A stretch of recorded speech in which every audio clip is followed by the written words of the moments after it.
সূচক অধ্যায়টি শুরু হয় একটি চমৎকার গল্প দিয়ে। চলো গল্পটা পড়ি। তো অনেক অনেক বছর আগে কোনো এক অঞ্চলে রাজা ছিলেন। তো একদিন রাজার দরবারে এক বিদেশি পর্যটক এলেন।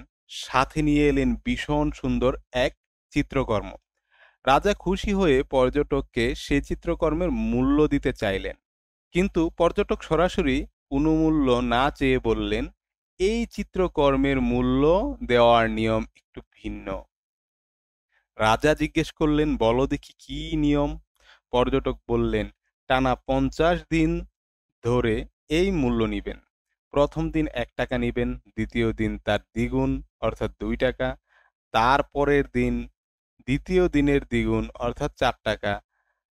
এভাবে তিনি 50 দিন ধরে এই চিত্রকর্মের মূল্য নিবেন। হিসাবটা অনেকটা নিচের ছকের মতো। এই যে ছকটা আছে আমাদের দেওয়া আছে, এই ছকটার মতো। রাজা ভাবলেন, এ আর এমন কি? তিনি রাজি হয়ে গেলেন। এভাবে প্রত্যেকদিন পর্যটক এসে রাজ দরবার থেকে মূল্য নিয়ে যান। কিন্তু 20 দিন যাওয়ার পর রাজা টনক নেড়ে বসল। ভাবো তো কি কারণে সেটি হলো? তোমরা ছক 0.1 এর ন্যায় একটি ছক খাতায় তৈরি করে পঞ্চম দিন থেকে 20তম দিন পর্যন্ত টাকার পরিমাণটি নির্ণয় করো। তো আমাদের এখানে কি করা হয়েছে? চতুর্থ দিন, প্রথম দিন, দ্বিতীয় দিন, তৃতীয় দিন, চতুর্থ দিন, চতুর্থ দিন পর্যন্ত এটার হিসাব দেওয়া আছে। আমাদেরকে বলা হয়েছে পঞ্চম দিন থেকে 20তম দিন পর্যন্ত টাকার পরিমাণ নির্ণয় করতে। তো চলো আমরা ওই হিসাবে চলে যাই। তো এখানে প্রথম দিন 1 টাকা, তো আমরা এখানে 1 দিলাম। দ্বিতীয় দিন প্রথম দিনের দ্বিগুণ, তার মানে 1 গুণ 2 মানে 2 টাকা। তৃতীয় দিন দ্বিতীয় দিনের দ্বিগুণ মানে 2 গুণ 2 মানে 4 টাকা। চতুর্থ দিন তৃতীয় দিনের দ্বিগুণ 4 গুণ 2 মানে 8 টাকা। এরপরে হচ্ছে 8 গুণ 2 মানে 16 টাকা। তারপরে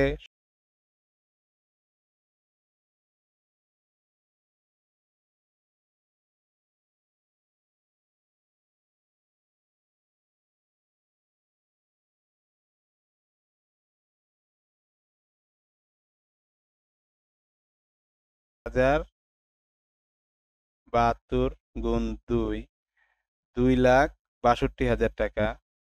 2,62,144 গুণ 2 5,24,288 টাকা।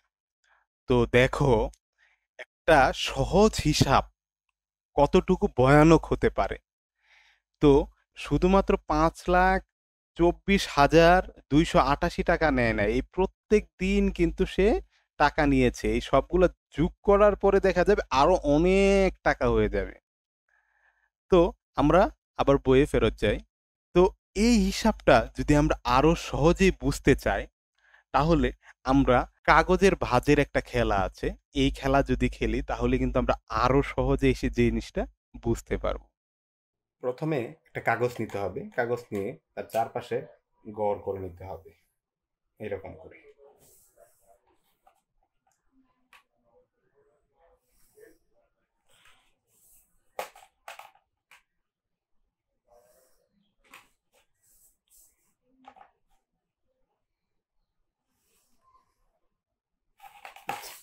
এখন এখানে দেখো, প্রথম যে আমরা ভাঁজ করি নাই, প্রথমে কয়টা আছে? প্রথমে কিন্তু একটা আছে।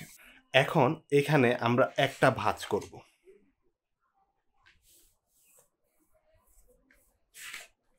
ভাঁজ করার পর আমাদের কয়টা হলো? এখানে একটা, এখানে 2টা। তার মানে প্রথম ভাঁজ, প্রথম ভাঁজ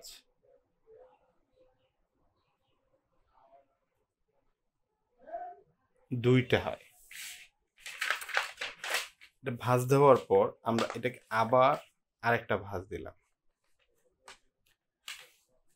এখন দেখো কি হইতেছে, 1 2 3 4, মানে 1 2 3 4। তাহলে দ্বিতীয় ভাঁজ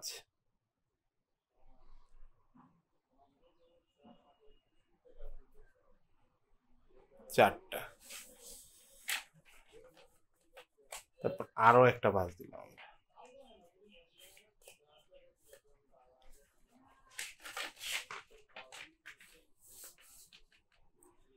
1 2 3 4 5 6 7 8টা।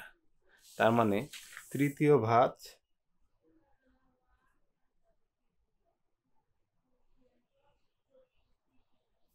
8টা।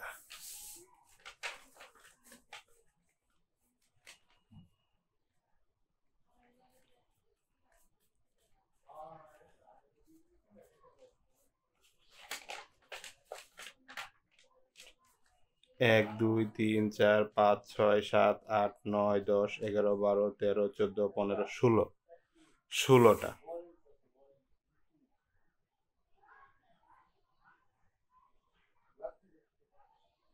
16।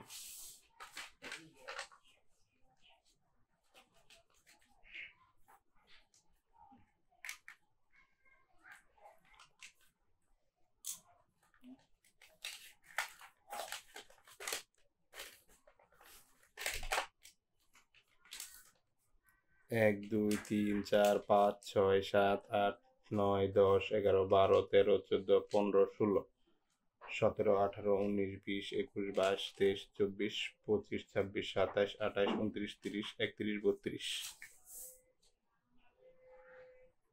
পঞ্চম ভাঁজ 32।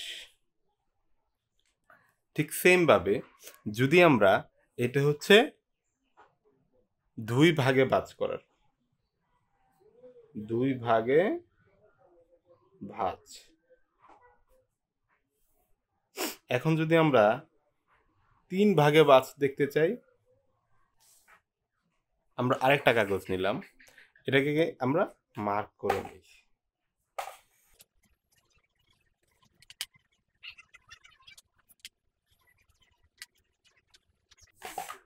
এখন আমরা ভাঁজ করব 3টা।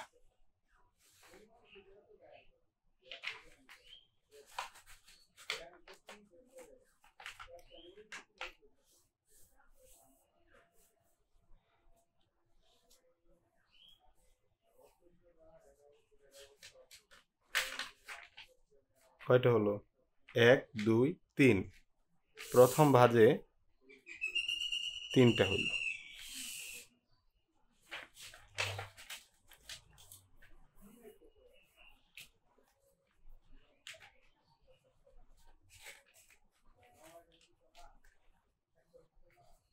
আবার 3টা ভাঁজ দিলাম।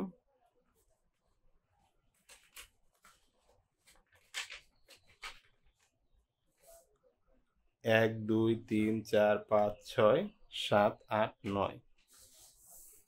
দ্বিতীয় ভাঁজ।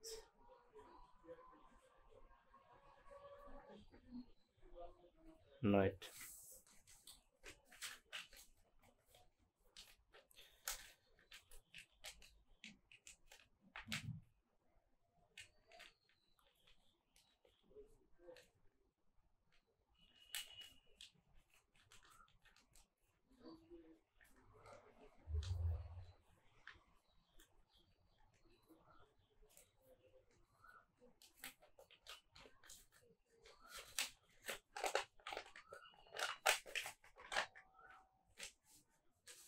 1 2 3 4 5 6 7 8 9 10 11 12 13 14 15 16 17 18 19 20 21 22 23 24 25 26 27। তৃতীয় ভাঁজ।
1 2 3 4 5 6 7 8 9 10 11 12 13 14 15 16 17 18 19 20 21 22 23 24 25 26 27 28 29 30 31 32 33 34 35 36 37 37 38 39 40 41 42 43 44 45 46 47 48 49 50 51 52 53 54 55 56 57 58 59 60 61 62 63 64 65 66 67 68 69 70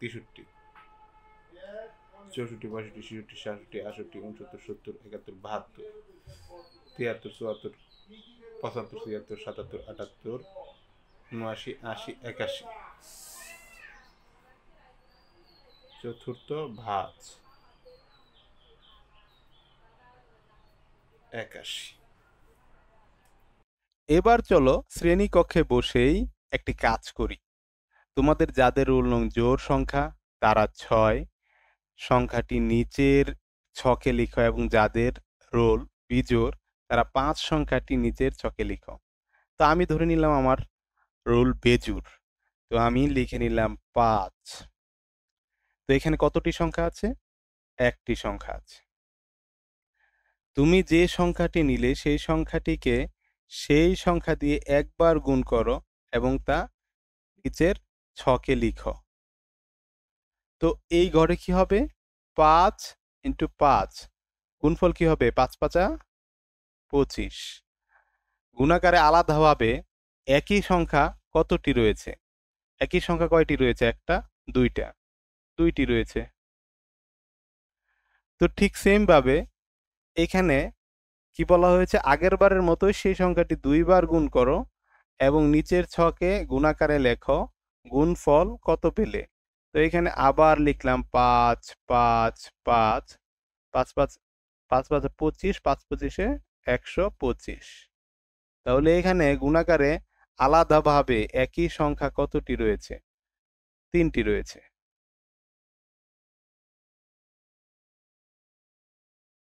তো এখানে কি বলছে? 3 বার 4 বার 5 বার করে গুণ করে লেখার জন্য। তো 5 5 5 5, ঠিক আছে?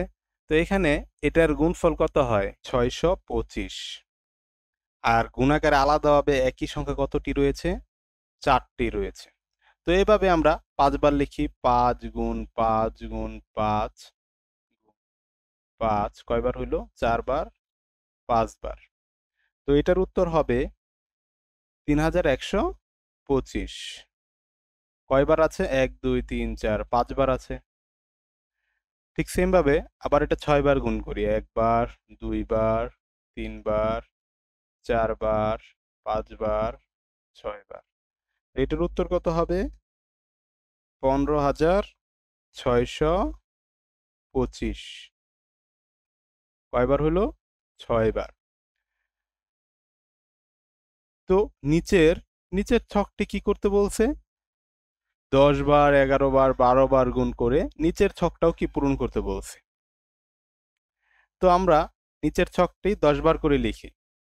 5 একবার, 2 বার, 3 বার, 4 বার, 5 বার, 6 বার, 7 বার, 8 বার, 9 বার, 10 বার। 10 বার। তো এখানে গুণাকারে আলাদাভাবে একই সংখ্যা কতটি রয়েছে? একই সংখ্যা রয়েছে 10। তো সেম 1 2 3 4 5 6 7 8 9 10 11 11 বার। 1 2 3 4 5 6 7 8 9 10 11। তাহলে গুণাকারে কতটি রয়েছে? 11 বার। ঠিক সেম এখানেও আমরা একটা কাজ করে নিলাম, ঘর করে নিলাম। 1 2 3 4 5 6 7 8 9 10 11 12। তো এখানে কয়বার আছে? 12 বার। তো আমরা গুণফলও লিখে নিতে পারি। গুণফল কিন্তু আমাদের অনেক বড় বড় হয়, হ্যাঁ? তো আমরা গুণফলও লিখতে পারবো, সমস্যা নেই। তো ছকে গুণাকারে লিখতে অনেক জায়গা আর সময় লাগলো। আসলে আমাদের এখানে অনেক জায়গাও লেগেছে, অনেক সময়ও লেগেছে। কিন্তু আসলে আসলে খুব সহজে অল্প জায়গায় এবং অল্প সময়ে এরকম বড় বড় গুণাকারগুলো লিখে ফেলা সম্ভব। যেমন এই ছকটার দিকে লক্ষ্য করো, এখানে 10 কয়বার আছে? 2 বার। তাদের গুণফল কত হয়? 100। তো এখানে 10 কয়বার আছে? 2 বার আছে। তার মানে এটাকে আমরা 10 এর উপরে লিখতে পারি। 10 এর উপরে লিখতে পারি। ঠিক সেম ভাবে এখানে 10 গুণাকারে কয়বার আছে? 3 বার আছে। এর উত্তর কত হয়? গুণফল কত হয়? 1000। তো এখানে 10 কয়বার আছে? 3 বার। তো 3 বার থাকাতে আমরা কিন্তু 10 এর উপরে যদি 3 দেই তাহলেই এটা বুঝাবে। ঠিক সেম ভাবে এখানে কয়বার আছে? 1 বার, 2 বার, 3 বার, 4 বার। এখানে 4 বার আছে। তার মানে এখানে 10 এর উপরে কি দিতে পারি? 4 দিতে পারি। আবার এখানে কয়বার আছে? 1, 2, 3, 4, 5 বার। মানে 5 বার আছে। তাহলে 10 এর উপরে 5 দিতে পারি। কত সহজ না? তো আমরা এত বড় বড় সংখ্যা না লিখে আমরা 10 এর উপর 5 দিলেই আমরা উত্তর পেয়ে যাব এত। তা আমরা এতবার 10 না লিখে 10 এর উপর 5 লিখে দিলেই হবে। এখানে এটা হচ্ছে পাওয়ার। ঠিক আছে? উপরে যেটা থাকবে সেটা হচ্ছে পাওয়ার। তো এখন আমরা এখানে লিখব। ঠিক আছে? তো এখন দেখো এই ছকের মধ্যে তোমার নেওয়া সংখ্যাটি কত ছিল? আমি নিয়েছিলাম 5। যদি তোমরা 6 নিয়ে থাকো, যদি তোমাদের রোল নং জোর থাকে তাহলে তোমরা 6 নিবা। তো গুণাকারে লিখতে হবে। এখানে যেহেতু গুণাকারে কতটি সংখ্যা রয়েছে? 2টি। তাহলে আমরা 5 গুণ 5 দিব। গুণফল কত হবে? 5 5 25। আর এখানে কি হবে? শূন্য খালি ঘরে হবে 5, মানে 5 এর উপর পাওয়ার 2 হবে। তো ঠিক সেম ভাবে 5 গুণ 5 গুণ 5, তাহলে কি হবে? 125 হবে উত্তর। তো পাওয়ার কত হবে? 3, মানে 5 এর উপর থাকবে 3, মানে খালি ঘরে 5 হবে। ঠিক সেম ভাবে এখানেও আমরা, এখানে যেহেতু 4 বার বলছে, তো আমরা 4 বার লিখি। 5 গুণ 5 গুণ 5 গুণ 5। তাহলে এটার উত্তর হবে কত হবে? 625 হবে। তাহলে এখানে কত হবে? 5 এর উপর পাওয়ার 4, মানে 5 এর যে পাওয়ার 4 এটার উত্তর হবে 625। বুঝতে পেরেছি? আচ্ছা। তারপর আবার এখানে 5 বার লিখতে হবে। 5 গুণ 5 গুণ 5 গুণ 5 গুণ 5, মানে 5 বার হইল। 3 2 5 বার। তাহলে এটার উত্তর কত হবে? 3125। তাহলে এখানে 5 এর পাওয়ার 5, মানে 5 এর পাওয়ার 5 এর মান হচ্ছে 3125। তো আবার 6 লিখি। 5 গুণ 5 গুণ 5 3 4 5 6, তাহলে এখানে 6 বার। তো এটার উত্তর হচ্ছে 15625। তো এখানে 5 এর পাওয়ার 6। তো আশা করি তোমরা বুঝতে পেরেছো যে এখানে এইটার গুণফল হচ্ছে এত, এইটা মানেই হচ্ছে এইটা। আমরা এটাকে শর্টকাট করে লিখার জন্য এই পদ্ধতি ব্যবহার করতে পারি। ঠিক আছে? এই পদ্ধতিটা আমরা ব্যবহার করতে পারি। ঠিক সেম নিয়মে এখানে 10 বার, 11 বার, 12 বার গুণ করে নিচের যে ছকটা সেটা পূরণ করতে বলেছে। তো এখানে আমরা 10 বার করব, 11 বার করব, 12 বার করব। তো এখানে আমাদের রুল নং ছিল 5, আমরা 5 নিয়েছিলাম আমাদের বেজোড় রুল নং নেওয়ার কারণে। তো এখানে গুণ আকারে আমরা 10 বার গুণ করব। 5 গুণ 5 গুণ 5 গুণ 5। তো এখানে জায়গা নাই আর লেখার। তো গুণফল কত হবে? 97,65,625। 97,65,625। নতুন নিয়মে যদি আমরা গুণফলটা লিখি তাহলে কত হবে? 5 এর উপর 10 হবে। তো এখন আমরা 11 বার গুণ করব। 5 গুণ 5 গুণ 5 গুণ 5।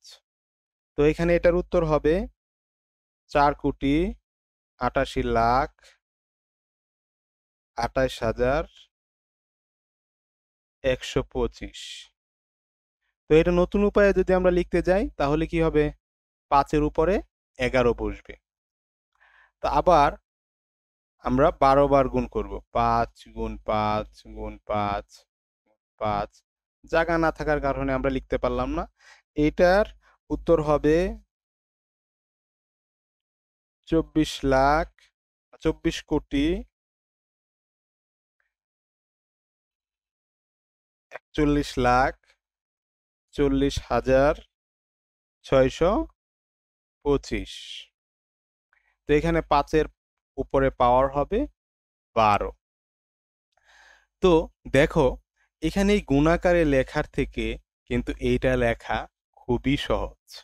তো এখানে এই বিষয়গুলা কি, যে এখানে দেখো 3, 3-এর উপর কি আছে? 4 আছে। এখানে 3 গুণাকারে লেখা আছে 3 3 3, মানে 4 বার। 4 বার লেখার কারণে উপরে কিন্তু এই 4টা আসছে। এইটার নাম হচ্ছে সূচক অথবা ঘাত, তুমি যেটা ইচ্ছা সেটাই বলতে পারো। ইংরেজিতে বলে এক্সপোনেন্ট অথবা পাওয়ার। আমরা সচরাচর পাওয়ার বলি। আর এই যে এটা হচ্ছে বেস বা ভিত্তি। ইংরেজিতে বলে বেস, বাংলায় বলে ভিত্তি। তো আমরা এটাকে দেখবা ক্লাসের মধ্যে স্যাররা বলবে 3 টু দি পাওয়ার 4, এইভাবে। ঠিক আছে? পাওয়ার। যেমন এটাকে কিভাবে পড়ে এটাও কিন্তু বইয়ের মধ্যে লিখে দিয়েছে। 3 এর উপরে যদি 2 থাকে আমরা এটাকে বলতে পারি 3 টু দি পাওয়ার 2। যেহেতু এটা 2 মানে একটা বর্গ,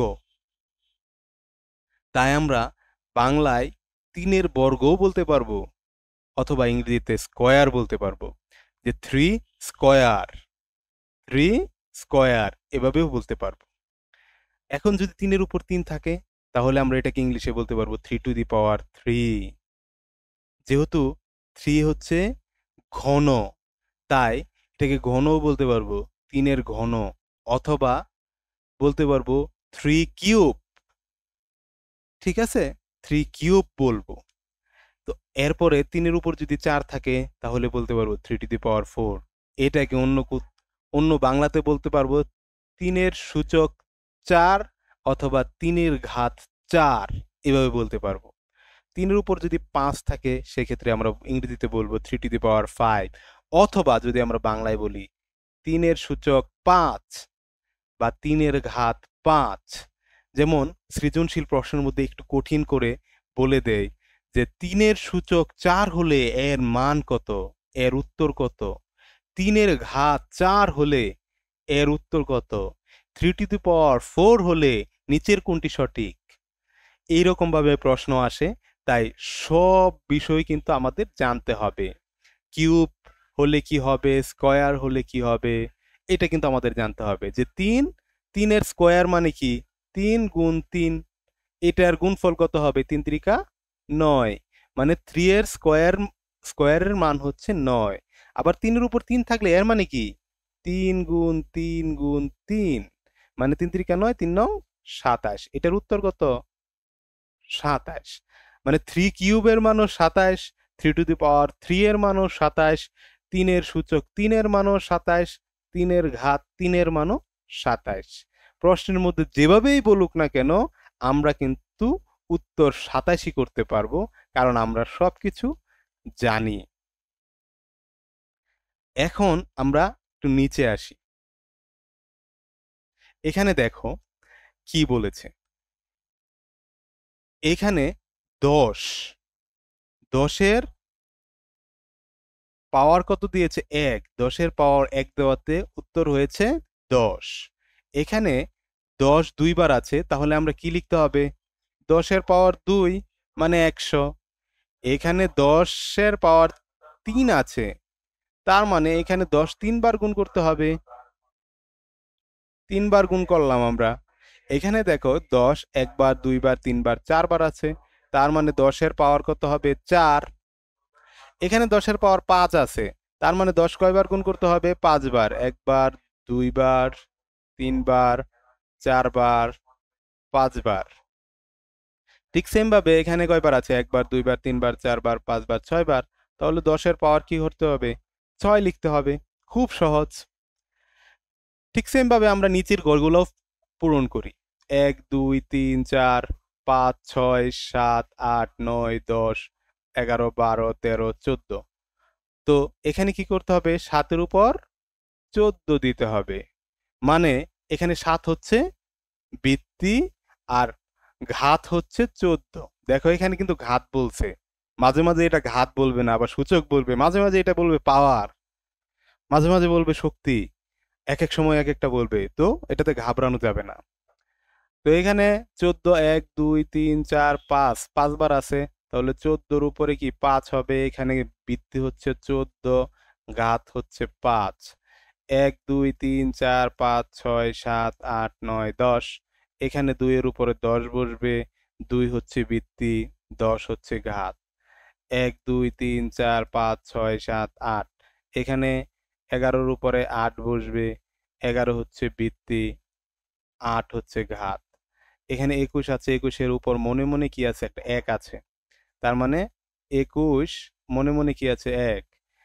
এখানে বৃত্তি হচ্ছে 21 আর ঘাত হচ্ছে 1। তো এখন আমরা যে ভাঁজ করেছিলাম, প্রতিবারে সমান 2 ভাঁজ করে, ভাঁজ করার পর ঘর সংখ্যা যদি আমরা লিখি এখানে, দেখো ঘর সংখ্যা কি হয়েছিল? প্রথম বাজে 2টা হয়েছিল, যেটা আমরা যদি গুণাকারে লিখি তাহলে কি হবে? 2 হবে। আর সূচকীয় আকার হবে কি? 2 এর উপর পাওয়ার 1 হবে। ঠিক আছে? তো দ্বিতীয় ভাঁজ করার পর 4টি, এটাকে আমরা যদি গুণাকারে লিখি 2 গুণ 2। আর সূচকীয়ভাবে যদি লিখি, এখানে কয়টা আছে? 2টা। 2 এর উপর পাওয়ার 2 হবে।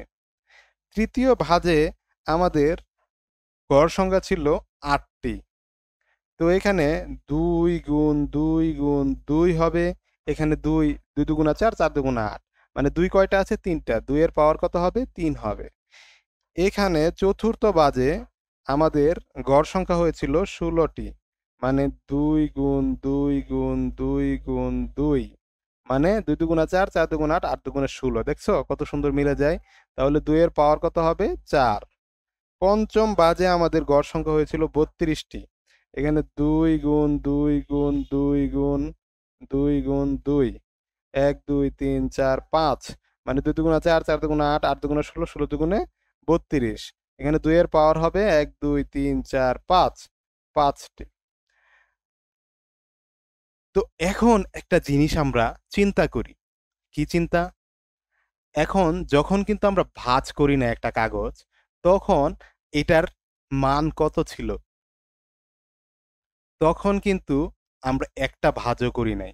তাহলে আমাদের ভাঁজ সংখ্যা কত? 0। যখন একটা ভাঁজ করেছিলাম তখন কিন্তু উত্তর কত হয়েছিল? 2। যখন 2টা ভাঁজ করেছিলাম তখন হয়েছিল 4। যখন 3টা ভাঁজ করেছিলাম তখন হয়েছিল 8। যখন 4টা ভাঁজ করেছিলাম তখন হয়েছিল 16। যখন 5টা ভাঁজ করেছিলাম তখন হয়েছিল 32। কিন্তু যখন একটাও ভাঁজ করি নাই, তখনও কিন্তু আমাদের একটা বর্গ কত ছিল? 1 ছিল। এখন একটা জিনিস চিন্তা করো, এই জায়গায় আমরা যদি একটু উপরে আসি, 2 এর উপর যদি পাওয়ার 1 হয় তাহলে সেই সংখ্যাটাই হয়। মানে আমরা একটা ভাঁজ করেছি। 2 এর উপর 2 হলে সেটা হয় 4। কিন্তু 2 এর উপর যদি আমরা 0 দিতাম পাওয়ার, তখন কি হতো? যেহেতু আমরা একটা ভাঁজ না করার পরেও এখানে বর্গ কয়টা ছিল আমাদের? বা আয়তক্ষেত্র কয়টা ছিল? একটা ছিল। তার মানে 2 এর উপর যদি পাওয়ার 0 হয়, সেক্ষেত্রে এটার উত্তর হবে 1। তো এই চিন্তা থেকে আমরা বুঝতে পারি ২ এর উপর যদি পাওয়ার শূন্য হয় বা যে কোনো কিছুর উপর যদি শূন্য হয় সেটার উত্তর হয়ে যায় কি ১। যেমন এখানে দেখো সূচকীয় আকার। তো উপরের যে বিষয়গুলো আমরা এতক্ষণ আলোচনা করলাম, তখন দেখো এখানে কি বলেছে। তো ১ম দিন সূচকীয় আকার কি হবে? যেহেতু এখানে ২, ২ এর উপর কি দিতে হবে? শূন্য দিতে হবে। তাহলে সেটার উত্তর কি হবে? ১ হবে। তো এইভাবে সূচকীয় আকার ৩০ দিন পর্যন্ত আমাদের পূরণ করতে বলেছে। তো আমরা চলে যাই সূচকীয় আকার। দেখো এখানে কি করছে। এখানে আমরা লিখতে পারি ১ম দিন কি হবে? ২ এর উপর ০, পরের দিন কি হবে? ২ এর উপর ১, মানে ২ একে ২। পরের দিন ২ এর উপর ২, পরের দিন ২ এর উপর ৩, পরের দিন ২ এর উপর ৪, পরের দিন ২ এর উপর ৫, পরের দিন ২ এর উপর ৬। আশা করি তোমরা বুঝতে পেরেছ। এখন আমরা চলে আসি একটা খেলা নিয়ে। তো বিদ্যালয় কর্তৃপক্ষ ঠিক করেছে তোমাদের শ্রেণীতে মোট ৫ দিন ধরে ক্যান্ডি দেওয়া হবে। নিয়মটা হচ্ছে এটাই যে প্রথমত কে কতটি ক্যান্ডি পাবে তা নির্ভর করবে তার রুলের উপর। প্রত্যেক শিক্ষার্থীর রুল নম্বরের শেষ অঙ্কের সাপেক্ষে ক্যান্ডি প্রদান করা হবে। যাদের রোল ১ অঙ্কের তাদের ওই অঙ্কই গ্রহণযোগ্য অঙ্ক। মানে যাদের রোল নং ১ অঙ্ক মানে কি ১ থেকে ৯ পর্যন্ত তাদেরটা ১ অঙ্ক বিশিষ্ট। যখনই ১০ হয়ে যায় তখন সংখ্যা ২ টা হয়ে যায়। ১১ হয়ে যায় তখনই ২ টা হয়ে যায়। তখন সেই ক্ষেত্রে আমরা পরবর্তী যে সংখ্যাটা আছে শেষের সংখ্যাটা, সেই সংখ্যাটা নেওয়া হবে। তো ১ম দিন শেষ অঙ্ক যা একজন শিক্ষার্থীকে সেই সংখ্যক ক্যান্ডি দেওয়া হবে। পরের দিন একজন শিক্ষার্থীর প্রাপ্ত ক্যান্ডি সংখ্যা হবে আগের দিনে পাওয়া ক্যান্ডির সংখ্যার সাথে তার রুলের শেষ অঙ্ক গুণ করা হলে গুণফল যা হবে সেই সংখ্যক। তৃতীয় দিন গত দিনের সাথে যে কয়টি ক্যান্ডি পেয়েছিল সেই সংখ্যার সাথে রোলের শেষ অঙ্কের যে গুণফল সেই সংখ্যক। তো এই নিয়মে দিন বাকি ২ দিন সকলেই ক্যান্ডি পাবে। তো প্রথমেই তোমার রোল নম্বরের চিন্তা করো। রোল নম্বরের শেষ অঙ্কটি নাও। নিয়ম অনুযায়ী তোমার রোল যদি ১ অঙ্কের হয় তাহলে সেটিই হবে তোমার রোলের শেষ অঙ্ক, গ্রহণযোগ্য অঙ্ক। যেমন তোমার রোল নং যদি হয় ২৫, তাহলে তোমার শেষ অঙ্ক হচ্ছে ৫, রোলের শেষ অঙ্ক হচ্ছে ৫। তো ১ম দিন তুমি ৫ টা পাবে। দ্বিতীয় দিন ৫ গুণ ৫ মানে যে সংখ্যাটা হবে এটার ডাবল পাবে। তো এখানে তৃতীয় দিন ৫ আর ৫ পাইছিলা, মানে ৫ গুণ ৫ পাইছিলা, এখন আবার সেই ৫ই হবে। চতুর্থ দিন ৫ গুণ ৫ গুণ ৫ গুণ ৫। পঞ্চম দিন ৫ গুণ ৫ গুণ ৫ গুণ ৫ গুণ ৫। ১, ২, ৩, ৪, ৫। এখন তোমরা একটা জিনিস লক্ষ্য করেছো যে যাদের রুল নং ১, ১, ১১, ২১, ৩১, ৪১, ৫১ তাদের কিন্তু সবার কিন্তু লাস্টে ১ আছে। তো তাদের ক্ষেত্রে কি হবে? তাদের ক্ষেত্রে হবে ১ম দিন সে একটা ক্যান্ডি পাবে। দ্বিতীয় দিন ১ গুণ ১ মানে একটাই পাবে। তৃতীয় দিন ১ গুণ ১ গুণ ১ মানে একটাই পাবে। চতুর্থ দিন ১ গুণ ১ গুণ ১ গুণ ১ মানে একটাই পাবে। দেখেছো কত সুন্দর একটা বিষয়? আবার যাদের রুল নং যাদের রুল নং লাস্টে কত আছে? ০ আছে। যেমন ১০, ২০, ৩০, ৪০, ৫০, ৬০ তারা কি করবে? তাদের লাস্টে তো ০। তো ০ ১ম দিন সে ০ টা পাবে, মানে একটাও পাবে না। পরের দিন ০ গুণ ০ কয়টা পাবে? একটাও পাবে না। পরের দিন ০ গুণ ০ গুণ ০ তার মানে সে একটাও পাবে না। তো খেয়াল করে দেখবে যাদের রোল নং শেষ অঙ্ক শূন্য তারা কোনোদিনই ক্যান্ডি পায়নি। আবার যাদের রোল নং এর শেষে ১ তারা প্রতিদিনই একটি করে ক্যান্ডি পেয়ে গেছে। অর্থাৎ তাদের কারোরই প্রতিদিনে প্রাপ্ত ক্যান্ডির সংখ্যার কোনো পরিবর্তন আসে নাই। সুতরাং ০ ও ১ এর উপর সূচক বসলে তা যথাক্রমে ০ ও ১ই থাকে। তবে মনে রাখবে শূন্যের উপর কিন্তু কখনোই সূচক হিসেবে ০ হয় না। এইটা হচ্ছে গুরুত্বপূর্ণ একটি প্রশ্ন। তো চলো এই বিষয়টা আমরা একটু বুঝাই যে আমরা যদি এখানে আসি, আমরা যদি লিখি এখানে যে ১ এর উপর ০ দিলাম, ২ এর উপর ০ দিলাম, ৩ এর উপরও ০ দিলাম। তো ৪ এর উপরও ০ দিলাম। এখানে ১ এর উপর ০ দেওয়াতে কি হয়েছে? উত্তর ১ হয়েছে। আমরা আগেই কিন্তু জেনেছি। ২ এর উপর ০ দেওয়াতে কি হয়েছে? একই হয়েছে। ৩ এর উপর ০ দেওয়াতে কি হয়েছে? একই হয়েছে। ৪ এর উপর ০ দেওয়াতে কি হয়েছে? একই হয়েছে। কিন্তু অপরদিকে দেখা যাচ্ছে ০ প্রথম দিন ১ মানে ০ই।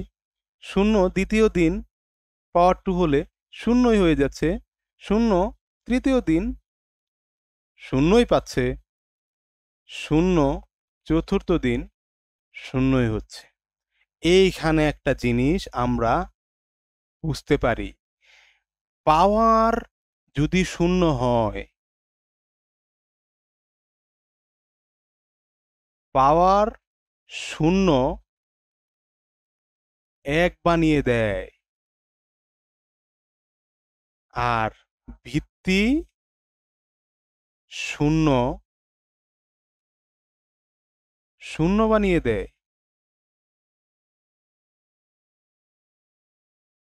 তাহলে পাওয়ার যাই থাকুক।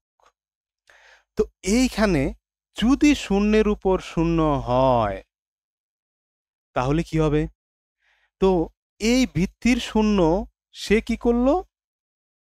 সে কিন্তু ০ বানানোর জন্য প্রস্তুত। সে ০ বানাতে চাচ্ছে আর এই পাওয়ারের ০ ১ বানাতে চাচ্ছে।